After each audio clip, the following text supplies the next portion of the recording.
Hey, my loves. I am just getting on Instagram right now. Hi, everybody. Hi. Hello. We're here together at last. Never to be parted. Well, at least for the next hour, never to be parted, as long as the internet holds out. All right, let me get Instagram going. All right, here we go. Hey, hey, oops, wrong direction. Sorry, guys. Get Instagram. Oh, let's turn you around so you're not. There we go. Hey, hi. Um, Hello everyone. Happy March. Haven't seen you since I didn't see you last week, so it's happy first time I'm seeing you in March. Um, what's going on? Well, a couple things coming up on the horizon. If you're in LA, I'm going to be at Bell Book and Candle, which is an occult burlesque show. Best way I can describe it. Occult burlesque show. You can find Book and Candle online. It's called BELLE, like Book and Candle. You can find Bell Book and Candle on Instagram under Bell BELLE underscore book underscore and underscore candle. I think that's how it goes. If you start with that underscore, I think it'll show up. Anyway, March 20th. I am looking at doing the ritual. Sorry, I'm doing the opening ritual for Bell and Candle. So you'll see me doing the opening ritual, and then you'll see some lovely ladies doing their dance, amazing dances, and all kinds of fun burlesque show things. And there's gift bags, goodie bags that are going to be there. I'll have a bottle in every goodie bag for the VIP people. It's going to be a goodie bag with magnetic attraction oil, Madame Pamita's magnetic attraction oil. So if you are in LA on March 20th, you're going to want to come and check that out. There's a couple traveling things that I'm doing. I also want to let you guys know about. I haven't put them up on my website yet, but I will do so. There is April. I'm going to be in the UK. Hey, the only plan I have is seeing Mott the Hoople. My boyfriend and I are going to see Mott the Hoople and maybe a band called Skinny Lister. So a couple band things going on. But I also want to go to Treadwell's Books. And I'll be hanging out with Joseph James, who is my wonderful friend and colleague there. So is there something fun in the UK? Let me know. Is there something I should do in the UK in April? Let me know. I'll be there all the month of April. Coming back, I'm going to be in Denver at Ritual Craft. Hey, Ritual Craft Denver people, I'll be back. Love that. That's going to be the beginning of June. I'm going to be there for INATS, which is the International New Age Trade Show. And I'm going to be doing readings at the Wiser booth. So Wiser Books and I will be hanging out together. And I'll be teaching classes and doing readings over at Ritual Craft. So stay tuned for more information about that. If you want to know more about that, make sure you're on my mailing list. And if you go to parlorofwonders.com and you sign up for my mailing list, you will get a free 33-page book on how to supercharge your spell work. So bonus. And what else do we have coming up? In July, end of July, July 27th and 28th, I'm going to be at Goddess Fest in Boise, Idaho, along with Jim. Oh, by the way, Divine Hand Jim and I are going to be at Ritual Craft teaching together. And we're going to be at Goddess Fest together. Then, guess what, East Coast people? I'm in the process of planning an East Coast swing to go by Boston, maybe go by Salem, go by some of those East Coast places, including New York and Catland Books and all those places. So kind of just in the formation stages with all of that. So I'm going all over the place, coming to where you are probably, I hope. If I'm not coming to you where you are, where do you want me to come?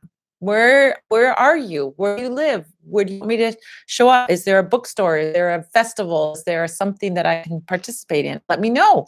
Happy to do it. I love traveling. You know me, love to travel.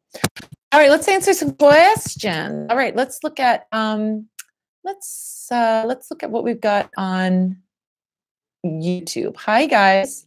Vivian says, I missed you guys too. One has a question. Great. Great question. Wen says, hi, Madam Pamita. If we ask Santa Muerte to help us on a spell, how do we know she's helping us? Thanks. Okay, we've talked about this before. We'll talk about it again. I'm a spiritualist, and what a spiritualist is someone who works with spirits, right? You connect up to spirit guides, you work with spirit guides, you work with spirits, right? Spirits can be saints, angels, ancestors, mythological beings, people who were alive in real life at one time and now have passed on, et cetera, et cetera, et cetera. If you want to know more about spirit guides, go to Parlor of Wonders.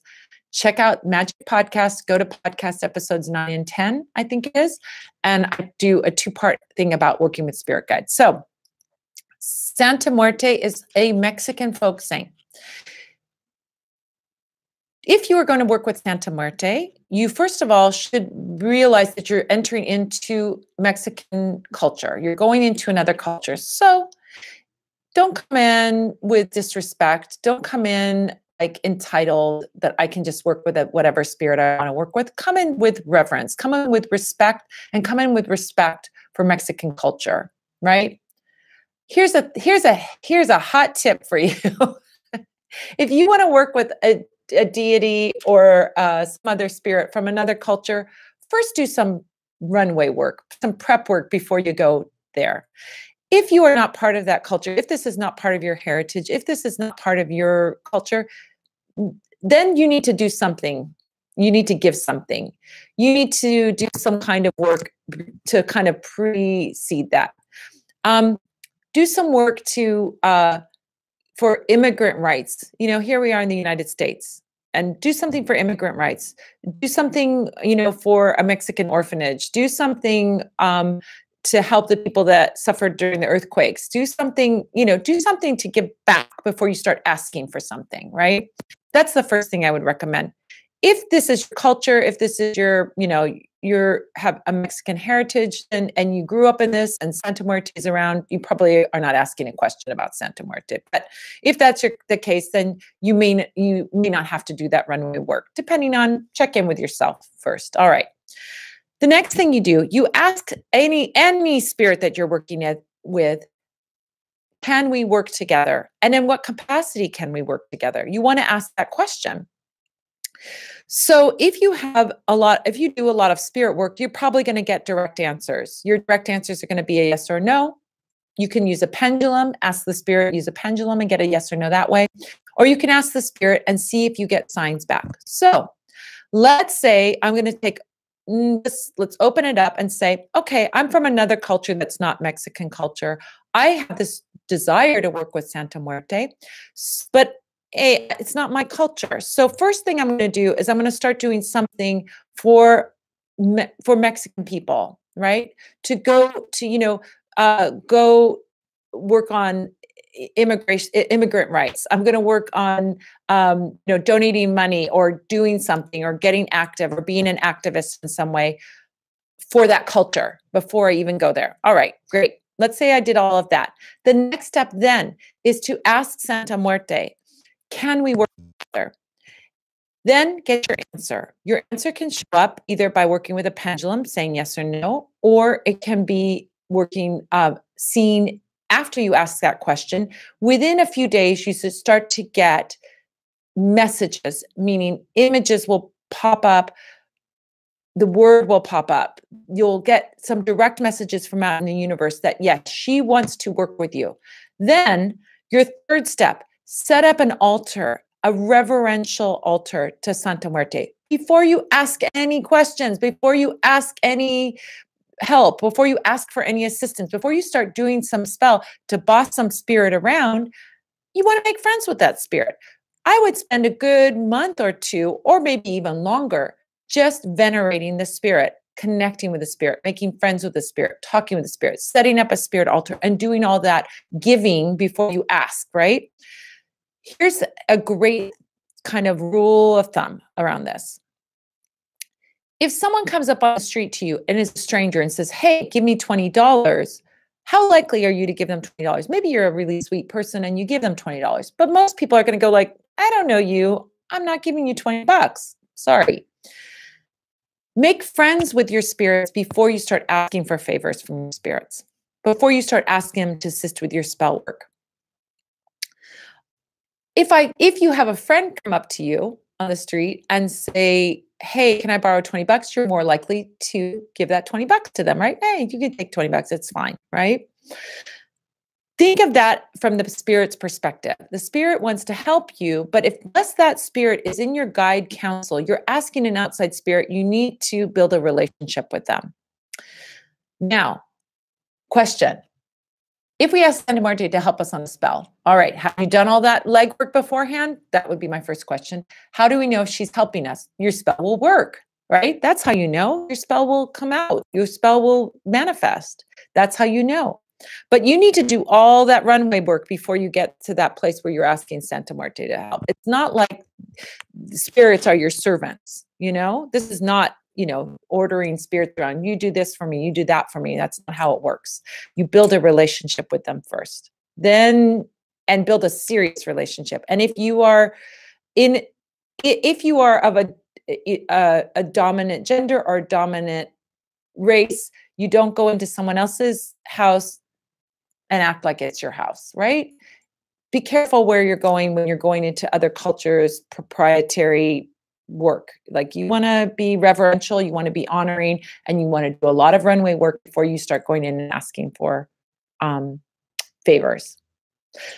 So I hope you have done all that, or I hope you're planning on doing all of that and setting up your altar and doing your veneration to Santa Muerte, and spending some time and spending a couple months just honoring her before you start doing your work. All right. Sound good? Good.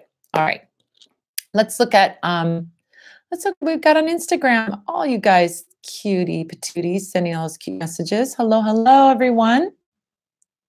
Hello.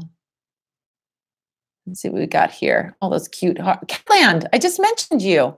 Hey, I'm going to come out. I haven't talked to you guys yet, but I'm going to come out and see you sometime this year, maybe June, maybe September, October. Let's talk about it. Willow talking about coming to the Sacramento area. We were talking about coming to the Healing Tree, I think. So Willow Moon was the Healing Tree. Someplace there. Yes, Sacramento. It's easy for me to come to Sacramento. I can drive up. Seven Ren says, hello, lovely lady. Can you talk about the difference between light work and root work? Okay. It's kind of a semantic difference. It's like root work and witchcraft. You're kind of folk magic doing the same thing. It's a description. Here's what I would say. In my opinion, only my definition, in my opinion. You could talk to 10 other people and probably get 10 other answers. But in my understanding, light work, you're working with energy. You're focused on the energy. Light work would tend to be things more like prayer. Definitely would be candle work could go into that, but it wouldn't necessarily be prescribed candle work, meaning you wouldn't do this with this or do that with that. You just set candles or light candles to do that. It's definitely thought related magic and thought-centered magic, belief-centered magic, and pushing energy out. Okay. With the emphasis, the light work would be emphasis on the energy. All right. Root work. Root work as a definition is African American folk magic. There's definitely there's sort of some overlaps with,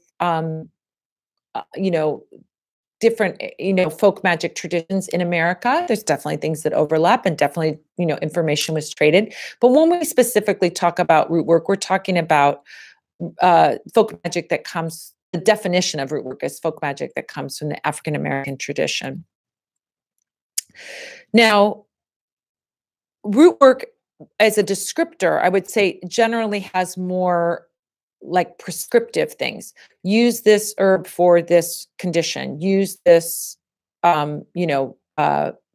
use this powder for this condition. You do this spell for this. So it has a bit more framework around it. It's definitely more on the kind of practical, and I would say almost somewhat recipe-like dealing with material world, and the emphasis being on the material world objects, the herbs, the roots, the flowers, the plants, the, whatever, those things, those curios, those bones, those shells, all of those things. So the emphasis tends to be more on the assistance versus the conscious thought, the word, and so on. Light work would tend to be more thought based, more, about your focus.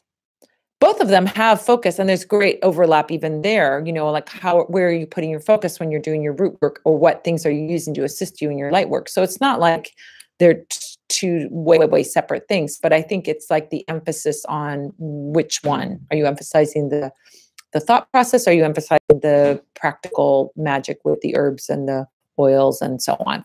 So is that a different, I guess that's a definition. That's my definition. All right, so let's go over to YouTube, see what we got. Hi guys. Nina Martin says, what is a magical way to rheumatoid arthritis, spell or otherwise? All right, Nina, you came to the right person. I have autoimmune issues. Rheumatoid arthritis is an autoimmune issue. I did a great, and I want you to go check out, Nina. You, Nina, need to go check this out. Go on to Parlor of Wonders, go on to my, under instruction, you'll find Magic Blog. Under the blog, I think a couple blog posting back, you will find a blog about healing spell work. All right. And I specifically share a story about my experience with doing healing spell work and what happened. So some people have a misconception that when we do a healing spell, that it's like, oh, I'm sick. I light this candle. I'm better. The candle magically healed me. And certainly that could be a case. If your illness is spiritually based, if it's something like somebody cursed you or it has a spiritual foundation, then setting a candle or doing magical work will resolve the issue. But most health situations are not spiritually based. They have a spiritual component indirectly, like I'm worried and my stress and worry is creating this problem for me. But most of it has to do with physical body stuff and where, like the environments that we live in, the things we put into our body and so on and so forth, the genetic makeup that we have that's triggered and all of that stuff, right? Does that mean we don't do a healing spell? No, of course we can do a healing spell, but the healing spell is going to show up with something different. It's not going to be as simple as I'm sick, I light a candle for healing, now I'm better. Healing spells often are triggers for other things lining up. What do I mean by that? You have a health issue. There are things that you need to do on the material world level to resolve that health issue. But so the body is so complex that even doctors don't know. I kind of, as I've gotten older and as I've learned more about different modalities of healing, Reiki healing, acupuncture, Chinese herbal medicine, folk medicine, remedies, and so on. As I've learned these things, I've realized the traditional allopathic medical doctors might sometimes arrogantly, not all are arrogant, but some are arrogantly come off like, I got all the answers. And yet the body is so complex, we've only just scratched the surface of what we know. If I've got a broken arm, do I trust that doctor to fix that broken arm? Absolutely. But when we're looking at complex things like autoimmune things, rheumatoid arthritis, I think they have some answers, but they only have the tip of the iceberg, right? So doing a healing spell, lighting a candle, working with herbs on a candle, carrying a mojo bag, and so on and so forth, can support our healing in an indirect way. What do I mean by that? So you have rheumatoid arthritis. Let's say you make a mojo bag for healing. By activating that mojo bag, you're activating the synchronicities that you need to get your healing, meaning being in the right place at the right time, finding the right information online, getting the right medical care that you need, getting the right caregivers, the medical caregivers that you need, and so on. All of those things can line up to give you the healing that you need. And that is the magic that happens. That is the magic that I talk about in my blog post. So go check out that blog post and you'll see my story of what was an issue that I was dealing with and all of the magic that I did, how it manifested with amazing information that came to me, amazing people and healers that came to me. And all of that is about that magical work that I did for healing. So simple thing to do, light a healing candle. There's a healing candle, that I sell. You can do, any kind of healing, carry healing mojo bag, et cetera, et cetera. Do some healing magical work, but your outcome is not going to be like, oh, I carry this mojo bag and all of a sudden my arthritis is better. It's going to be, I carry this mojo bag and then I have the people around that are going to give me the right answers, the people that are healers, the information I find online, and so on and so forth. By the way, rheumatoid arthritis, check out, I'm going to give you specific things. Check out leaky gut, learn about leaky gut, and learn about like what it is that you can and can't eat if you have autoimmune issues. There's a great nutritionist. Her name is Mickey Trescott, who talks about like the correlation between autoimmune issues and diet, and it will be so enlightening. So look up Mickey Trescott, autoimmune. I think it's autoimmune paleo is what her website it used to be. I don't know what it is now, but anyway, if you look her up online, you'll find some great specific information. And maybe this was the magical work. You did some magical work about healing, and this is going to be setting you on that path to your healing and relief. So I hope so. All right.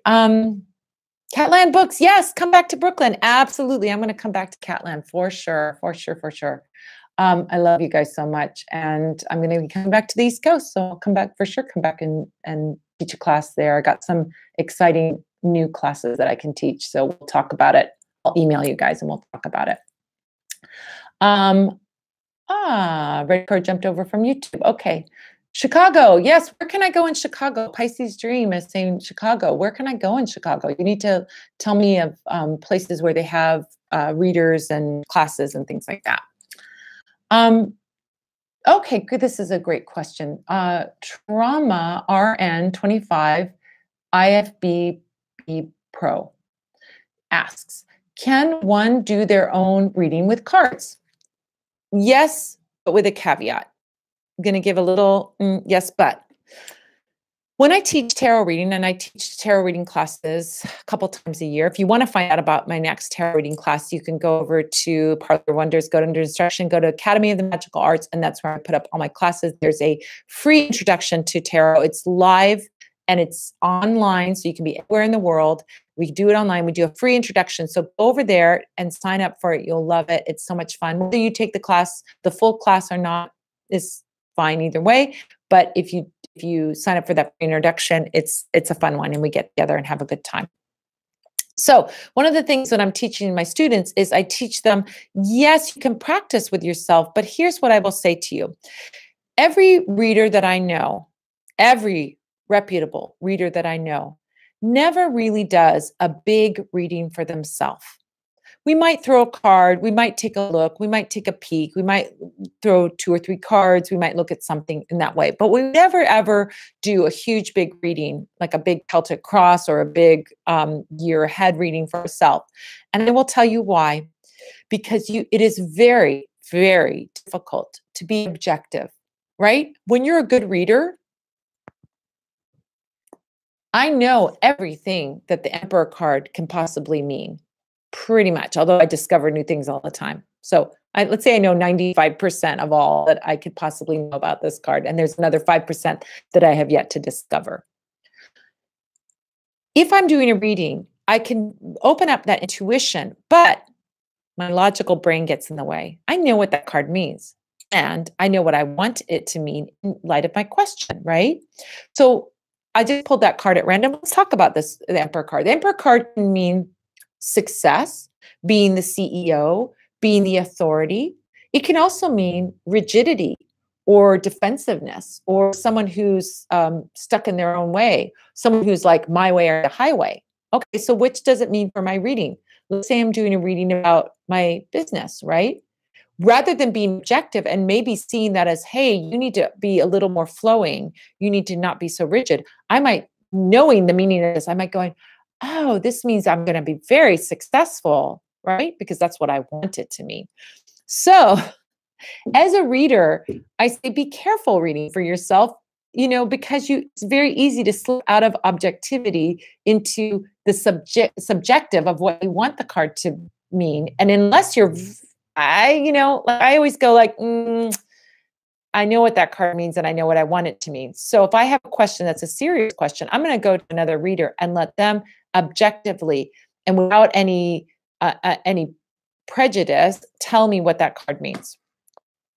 Now, or tell me what the answer to that question is. Now, as you're practicing learning to be a reader, I teach my students to do tarot journals, to do journaling. So let's say you picked a card. We picked King. I just picked another one, King of Swords. All right, King of Swords. This is my card of the day. So I'm going to write about it in the morning and then talk about what that card could possibly mean, and then reflect at the end of the day, how did this card show up in my life, which is different than doing a reading. It's looking reflectively at what happened today and how did the energy of this card show up for me today. So it's kind of a reading for yourself, but kind of more a connection with that card on a daily basis, and doing that connection work is a beautiful thing to do. So can you do reading for yourself? Can you do your own reading with cards? Sure. But I would do small readings. I do like a tarot card a day, one a day, on journaling about it. I wouldn't think of doing a big reading for myself. Could I do a big reading for myself? Sure. But I know myself well enough to know that I'm going to slip out of that objectivity and start to lay the meanings on that I want it to mean, and get out of my intuition and get into my rational mind, which isn't helpful when doing a reading. So when it comes to big readings, every reputable reader I know goes to someone else. They don't do readings for themselves. So it's good for practice. It's good for reflection, but not to do a big reading, my opinion. Someone else may have a different opinion about that, but all right. Bobby Munster says, hello. Hi. Benny over on YouTube says, hi, Madam Pamita. Any spooky stories to tell? Any cool spooky stories to tell about ghosts? About, I don't know. What do you want to know about? I don't know if I have spooky stories to tell, but I do have lots of spirit contact stories to tell. I'll tell you one really great one. Okay. A quick one. So when I was in my 20s, my boyfriend and I, who then later became my husband, moved in together into this apartment in San Pedro, California. It was an old apartment building, and it was the way the apartment was laid out was like there was a front door, and when you opened there were 4 front doors for the 4 apartments, all next to each other. There was a front door for our apartment, and when you'd open that front door, there were stairs that were carpeted stairs, and then you'd have our second front door at the top of the stairs, and then our upstairs apartment, right? So there's like 2 front doors. So when I moved into that apartment, I got a very strong sense of there being a spirit in that apartment. And there would actually be physical manifestations of that spirit being, I would hear a click clack of heels going up the stairs, up what sounded like on wooden stairs, but our stairs were carpeted. Okay. And the stairs next door were carpeted, but I could hear click clack like there was somebody walking up the stairs, and then there would be no one at the door. So like you would hear when someone was walking up the stairs, the carpeted stairs, you'd hear somebody and you'd open the door and there would be your friend or, whoever. But what I would hear, first of all, I wouldn't open the bottom buzzer, and I would hear the click clack of somebody walking up the stairs. So that was like, that's a spirit. Door knobs would rattle, things like that would happen. Nothing, but when you work with spirits and you work with ghosts and you work with, ghost hunters will tell you this, spirits give off an energy. And just like if you had a roommate living in your house, you wouldn't be horrified if you heard something. This spirit that was in the house felt very gentle. It felt like someone who had lived there before. I got the sense that it was a woman, an older woman. And she just really didn't bother me. So I didn't say anything to my boyfriend at that time. He was my boyfriend. I just sort of thought, well, there's a spirit there. If I say something to him, maybe he'll think I'm imagining it or that I'm crazy. So I'm not going to say anything. So we were living there for a few months.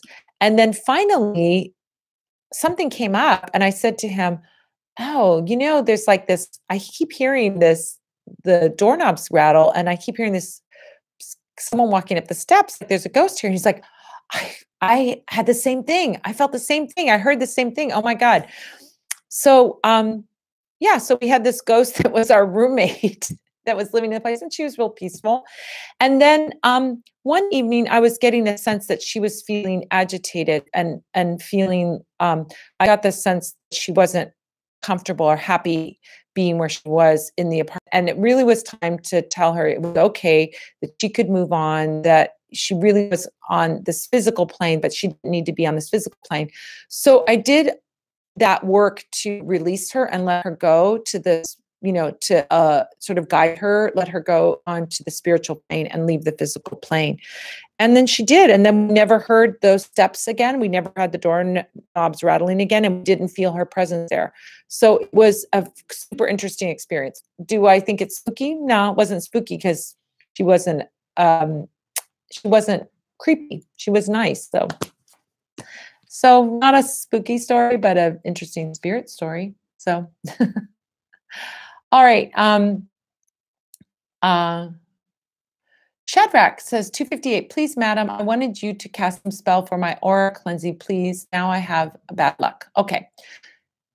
Here's what you need to know. I have behind me, you can even see it right now. There it is. Oops. There it is. That's the community altar at the Parlor of Wonders. So the community altar is a service that it's a spiritualist altar. It's an altar that we offer free of charge. So if you would like me to pray over your spell, me to pray over your intention, you can send something to the spirit, to the community altar, and we will pray over it here.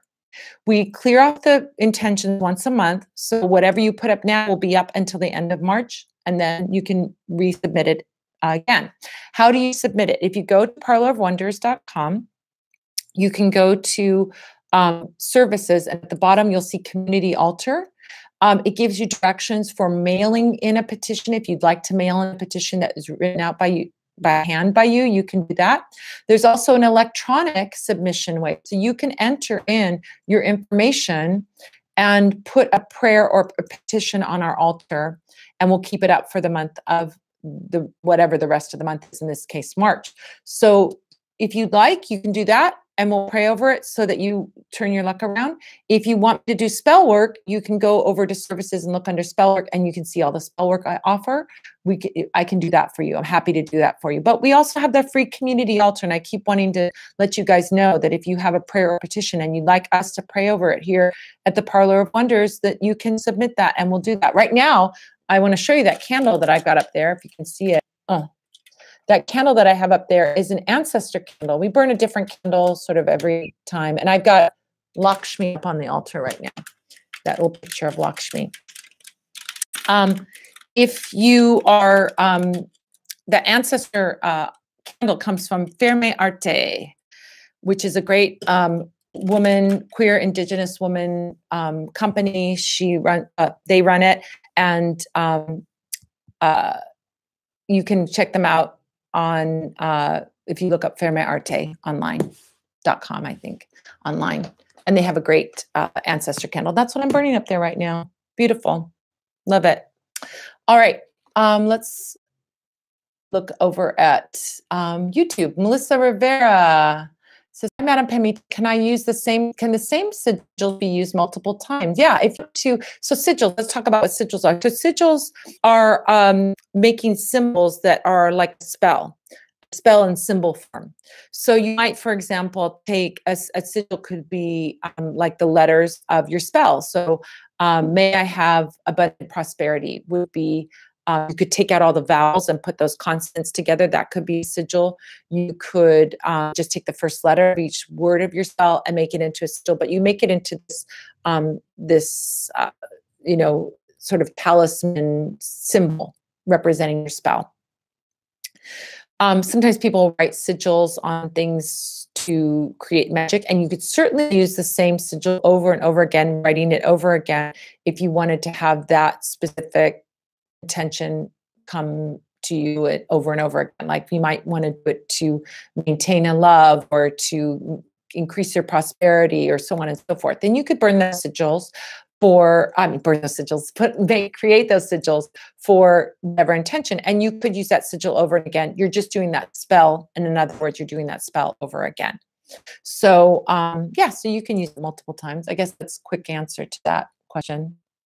All right, let's see what we've got on Instagram. Willow Moon 33 asks, do you know anything about the goddess Bastet?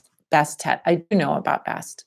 What kind of offerings or things could I do for her? She comes to me at night. I feel I need to offer her something. Thank you, love. Okay, so Egyptian goddess Bastet is she's a cat. So we look at Sekhmet, which is the lioness goddess, and Bastet as the kitty cat goddess, right? So Bastet would be, she would represent independence, wisdom, protection. She's definitely like a cozier version of Sekhmet. You know, it's like the difference between protection oil and fiery wall protection oil. Bastet would be protection, right? So it's not that she's not powerful. It's just that she's not aggressive. Sekhmet is a more aggressive, protective goddess, and Bastet is, you know, the cat goddess. If you have a connection to cats, that's certainly a way that you could, you know, she may come to you if you have a special kinship with them. There may be this aspect of the cats are your spirit animals or your familiars, and Bast will come to you. So if you like to work with cats, that may be one reason that she comes to you, if you are connected to cats in some way. Now, ways that you can honor Bast. There's a candle that I sell that's a cat candle. It's a lucky cat candle. You can use that candle. I would get the black version of that candle because it's about protection, and use it for honoring her. You could burn that candle. You could dress it with whatever oil for whatever intention, and then burn that candle or to honor her, right? Again, we're talking about working with spirits. We're working with a goddess. You want to honor that and venerate that goddess or that spirit before you start asking for, hey, do this thing for me, right? The other thing that you could do, think about what cats like. So you could make an offering. You could actually, use that cat candle as a statue representing her, or you could have a little figurine of her. I mean, they're pretty easy to find, Bast figurine. And you could put things like catnip on the altar, get some catnip and put that on your altar as an offering to her. Now, if you have cats that would get into the catnip, you might want to share with them. That's the other thing. Are they going to get into it? Well, maybe you could keep it, up there for a little while and take it down before your cats got into it. You could certainly put a cat toy up there with, with catnip in it and do that. Make that kind of an offering. You could offer some cat food of some, nice food of some kind to Bastet and then take it down. You could burn incense. You can do all of those things. But I would first start doing that work of the veneration and the connection to Bastet to strengthen that connection. So make a spirit altar of some kind. Once that connection really is very, very strong, then you can start asking, you become familiar. She's become familiar with you. I think the fact that she's visiting you in dream time is telling you that she's definitely ready and willing to work with you. But I would still, just to be sort of on the safe side or to be polite, do some altar work before you start asking, hey, do this for me, do that for me. But the fact that she's coming to you in dreams would say she's ready to work with you. So there you go. You could put a little, piece of meat up there for her, a little catnip toy, a little cat toy, do something like that. What do cats like? You probably know what cats like. So, all righty, let's see what else we got. Leeds Hill, yay, caught you live. Leeds Hill, I'm going to come out to New York sometime this year. Still working on that. What's a good magical way to get motivated to start projects and out of your normal routine? Sending love. Thank you so much. So to get motivated to start projects, okay. Well, there's a couple oils that I would sort of recommend.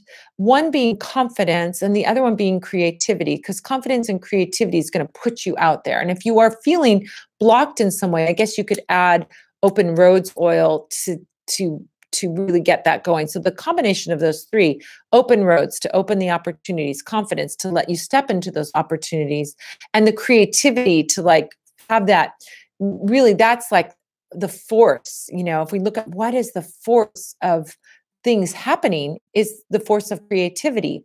So it's interesting because high creativity oil is not, well, high creativity candles, let's put it this way, high creativity candles are not one of my best selling candles. They're kind of a niche candle.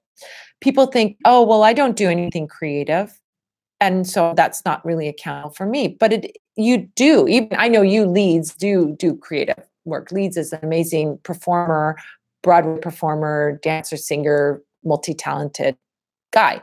But even if you're, let's say, wanting to start a business, well, let's say you want to start an accounting business. I think of like, what's the least creative thing, right? You're still creating something. You're creating a business. So that high creativity gives you that impulse, that desire. It feeds that desire to produce something. So whether that thing that you produce is an amazing play, or the thing that you produce is going out on auditions, or the thing that you produce is starting an accounting firm, whatever you're creating, it comes from that force of creativity. So we have confidence, like without the confidence, like the creativity will stay hidden, or could stay hidden. So it like be like, oh, I wrote this book, but I don't want to show anybody my book because I'm afraid they'll make fun of me. You could have the creativity to write the book, which is great, but we also have to have that confidence to put it out there. I believe in my book that I'm writing. And then the open roads, which is to open up the opportunities for those things to connect up, and for the synchronicities to happen, for your thing to get, some kind of feedback, recognition, connection, manifestation, so that you're inspired to do more. Because, when you do something and then nothing happens with it, you're not really inspired to do more of that same thing. Usually, some people are better about that than I would say for me personally. If I do something and nobody's interested in it, I don't generally keep doing it. I'm like, okay, whatever, on to the next project. So I just say, take those three oils and put those oils on yourself. Make it a ritual, a daily ritual, that you're going to activate your energy and your motivation and your will. You certainly could do an energy and will candle around it, or you could burn any one of those candles. High creativity, supreme confidence, and open roads candle also would help with that. All right. Let's see. Okay. Natasha and Rebecca are saying, how do you build a relationship with them? I think we talked about building a relationship. I think we covered that, hopefully, to your understanding. Cody Carr says, hi, this thing. Hello. Oh, so cute. You guys send me little hearts and things and say hi. You're so cute. Oh, American Rebel asked, to ever come to San Antonio, Texas? Well, I'm going to actually be talking to Soultopia in Dallas. But Texas is a big place. I'm not dumb. I know San Antonio and Dallas are separate cities, but I will be coming to Texas, and sometime in the next couple of months, probably in June, maybe. So Dallas, Texas people, maybe it's time for a road trip from San Antonio to Dallas. Is it far? I don't know. But hey, I'm going to be coming to Dallas. So people in Dallas, come on down. Soultopia is amazing. I met them when I was at the Northwest Tarot Symposium last weekend. And so that was great. So I'm going to be going to Dallas to teach some classes. Not about that. All right. I'm going to write that down. Dallas. So I remember to do something about that. Okay. Let's see what we got over here. Let's see.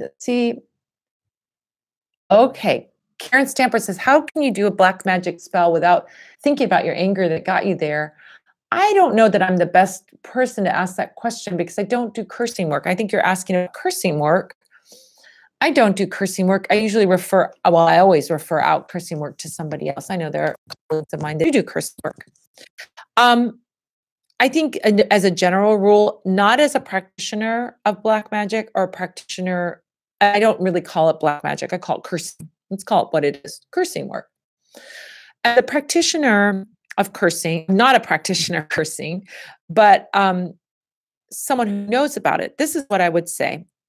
Um, if you're doing some cursing work, bring in another party of some kind, meaning bring in your deity of choice. If your deity is God, the Christian God, and you want to do cursing work, then bring in God into this scenario, saying, if God says that this is just, right? Maybe that cursing work to do that thing, whatever, is justified.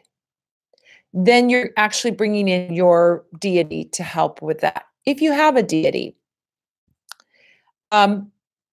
definitely if you're coming from a hoodoo Christian background, Christianity and hoodoo, you would want to do a hyssop cleanse after you do any cursing work, because you need to cleanse that thing that you did away from you, that you did. It wasn't a nice thing. I don't do cursing work, so I'm probably not the best person to ask about this. But anyway, that's what I would say to do your curse. And if you're angry about it, maybe it's not the best time to do it because you're attached to it. You're too attached to it. You aren't approaching it with detachment. So I know that's really not a complete answer, but it's the best I can do because I don't do that kind of work. So, all right. Let's see. Oh, Love Island says, what to do with a black hot candle regarding court about someone else? Where should I bury it? Okay. So let's talk about that. So working with Black Hawk is working with a spirit, a Native American spirit. Black Hawk was a war leader in the Sauk and Fox Indian tribe.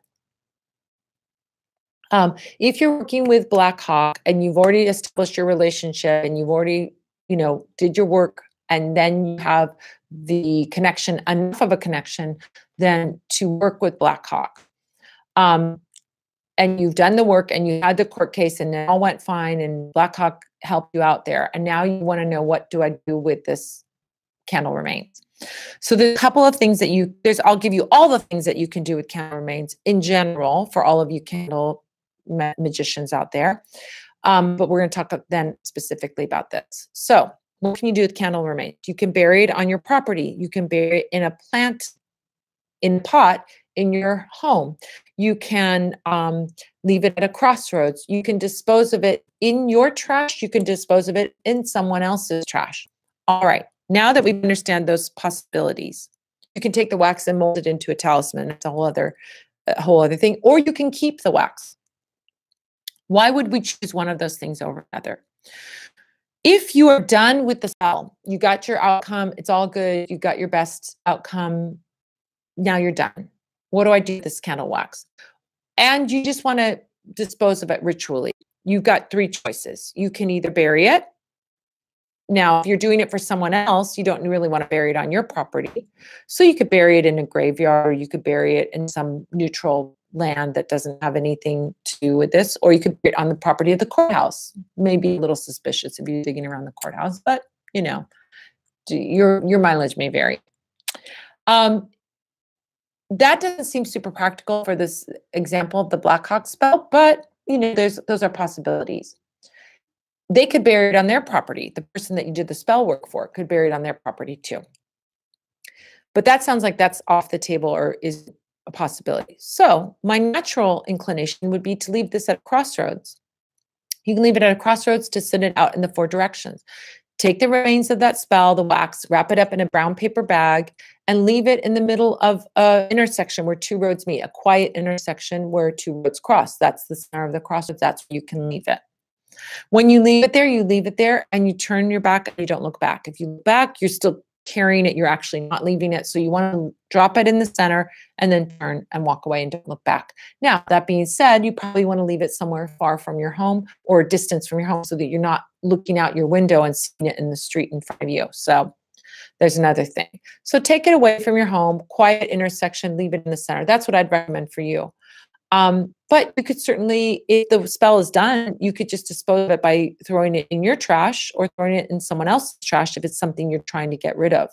Energetically test and see. It sounds to me like you have no attachment to it one way or the other. You could just dispose of it by throwing it away, or you could leave it in a crossroads. So that's what I'd recommend. All right, going back to Instagram. American Rebel says, I have this recurring dream where a close friend wants to reveal a secret to me about our relationship. Well, when he opens his mouth to speak, no words come out. What do you think it means? I think it means that you need to talk to your friend and tell your friend the dream and see what your friend says. Is your friend, I mean, it sounds like they're trying to communicate with you. They want at the spirit level, you're connecting at the spirit level and they want to say something to you, but he probably wants to tell you in person or he's probably hesitating. So I would just go and ask him, say, hey, I have this dream. What do you think it means? See what he says. Confidence 77. Hi, Confidence 77. I know who you are. Can the red over black double action reversing candles be used to bring back or restore family love? Yes. So there's what we call double action candles, which are jumbo candles that are half one color, half another color. There's another variation, which we call reversible candles, which are generally red on the inside and they have been dipped in black wax. So there's black on the outside. We use these candles, or you're seeing the red over black double action candles. Yes. So when we have double action candles that have red when you get the candle, it has red on the top and black on the bottom. You butt the candle, you turn it over, and you burn the black half first and then the red half. If you want to see an example of what I'm talking about, you can go over to Parlor of Wonders, go over to instruction, look on the how-to videos, and you'll see double action candle spell, where I do a green and black one for reversing it negativity about prosperity and restoring it prosperity. But you can do it for other things. So there's 3 variations, 3 and another variation. The 3 main variations are we have a half black, half white, half black, half red, and half black, half green. Half black, half green are used to reverse, remove negativity and bring in positivity surrounding prosperity and money. Black and red are used to reverse negativity around relationships, heart relationships, love, and so on. And black over white is used for just general reversing and blessing. So you have a couple of options. You have the option of doing a black and white one, which would be general blessings for the family and restoring that love and that affection and removing that negativity first and then bringing all those blessings and so forth, including the family connections, the family love, and so on. I might sort of lean toward that one over the red and black because the red color generally has a passion element to it. We use red for, like, for example, for fiery wall of protection. It's got a more hot charged energy, which may not be in alignment with the family love. We may want to be a little more sweeter, than this hot passion, hot fiery passion. I mean, you certainly could have, with a family, you could be like passionate about your family in a sense that you could be like, I love my family. I love my family. That's a more passionate emotion than like, I love my family. So if what you have is a red and black, you can use that. But if you have a choice, I would get a black and white one just because it's sort of more universal about bringing blessings to the family, including rebuilding the relationships in the family. Another whole different option would be to burn 2 candles, which would be to burn a black candle for the reversing of that negativity, to clear out that negativity, and then to burn a blue candle to restore the harmony, or a pink candle to restore that love. So you could burn 2 separate candles and it has the same quality as that double action candle, and getting rid of the negativity and then bringing in the positive thing. So there's a whole other option that we haven't even gotten into. You could do like a thick tapers, for example, one in black, one in pink, and you're done, So very good. All right. So let's see, just a couple more minutes. Don't forget the 20th. I just want to get a couple more blurbs in before we answer our last question. The 20th, I'm going to be, March 20th, I'm going to be at Bell Book and Candle at El Cid in Los Angeles on, it's a Wednesday night. It's a burlesque show, and there's going to be readers there. I'm not going to be reading. I'm going to be doing the opening ritual, but I will have my book for sale there. I will have my oils for sale. And if you sign up to get on the VIP seating, you get a goodie bag, which includes a $12 bottle of magnetic attraction oil. So right there, it's like paid for half of your VIP seating, which would be great. What else is going on? So that's coming up. I've got the July 27th and 28th. I'm going to be in Idaho at Goddess Fest, and I'm going to be at Ritual Craft on June 5th, 6th, 7th, 8th, 9th, 10th, 11th, something around there. I'm in Denver in June, and I'll be doing readings at Ritual Craft and at that Nance trade show, which is the New Age trade show. Readings in the Wiser booth. I'll be teaching classes and doing readings over at Ritual Craft before and after INATS. So there's going to be a lot of fun. And Jim, Divine Hand Jim, is going to be with me. We're going to be teaching a palmistry tarot mashup. I'm also teaching a advanced candle magic class on how to do really beautiful, big, gorgeous multi-candle spells. Really great class on that. And I'll be teaching a class on incense making. I'll be teaching you how to make incense from scratch using natural ingredients. So I'm very excited about that. So we got a lot of good classes coming up out in the world. What else is going on? I think that's it for now. And then let's get to our last question. So let's see. Well, American Rebel answered one question. Let's keep going. Let's go back here. Oh, Gypsy Sherilyn, I just got your book. Look forward to it. Thank you so much. I've got a book out, Madame Pamita's Magical Tarot. It's available everywhere that you buy books. Yes, the Healing Tree. Yes, Sacramento, the Healing Tree. I'm going to talk to them. It's on my list of places to go and people to see and things to do. So I'll talk about that next week if I get my date sorted out for that. Excited about coming up to Sacramento. Let's see what else we got. Oh, everyone's like, I'm really close to the Healing Tree. Great. Love it. Cardamom Witch says, my sigils are so fun. My profile photo is a sigil. Fabulous. Go check out the Cardamom Witch and you'll see a sigil if you want to see. Sekhmet comes to me too. Great. Then you can work with Sekhmet. It's powerful, really powerful protection. Let's see. Oh, thank you so much. You guys are saying I love your book. Oh my gosh, so many nice things, you guys. Oh, okay. Trowman25 IFBB Pro says, once a candle spell is complete, I understand what to do with the wax and so forth. What about the other items like stones or dimes? If it's something that you want to keep and maintain, meaning you have something like, I want prosperity. I did a prosperity spell. Now I have this, I have this piece of jade that's left over, or I have this pyrite that's left over, and I want to continue keeping that prosperity going. You can take those items out of your candle spell and put them on your altar. You can put them in a mojo bag. You can do things with those. If what you want to do is to continue that spell intention, you can carry those things with you. You've got all the power of that candle magic in that stone or in that dime or in that shell that you're keeping and maintaining. But if what you're doing is complete, like I did something to clear something out and I'm cleared it out and now I'm done, I don't want to maintain any energy of that, then you leave those remains at the crossroad. So depending on whether you want to keep something or whether you're done with something is what I would do with the remnants of that spell. I also recommend, like if you're doing like a love spell to invite new love into your life, keep that spell wax with you until you get the manifestation of that spell. But you can read all about that if you go onto my website, go to instruction, go to parlorofwonders.com, go to instruction, look under how-to guides, look under the candle how-to guide, and at the bottom, you'll see what to do with spell remains, and you'll see lots of suggestions on how to deal with those. So All right. Thank you so much, you guys, for being here. I love you guys so much. I missed you last week, but I was in Portland at the Northwest Tarot Symposium. I want to go next year. It was amazing. You need to go to that. It's fabulous.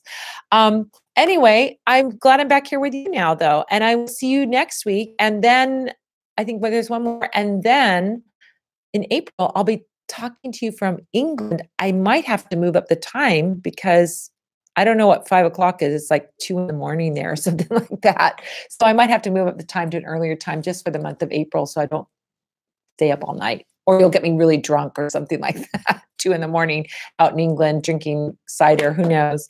All right, loves. Love you so much. I'll see you next week. Have a beautiful, beautiful week. Thank you so much for being here. Bye. Bye, Instagram, guys. Bye. Love you. Bye. All right, Instagram is gone. We're here, YouTube. Thank you so much for being here. I don't have any new video to show you this week, but there will be new videos coming soon. They're going to be about the spell kits that I sell, and specifically what are those spell kits and what they have in them and how to do them. It's kind of like sort of a direction, sort of an unboxing video, sort of all of that. So this will be coming soon. Thank you again for being here. Love you guys so much. Take care, and I'll see you next Sunday. Bye-bye. See you. Oops.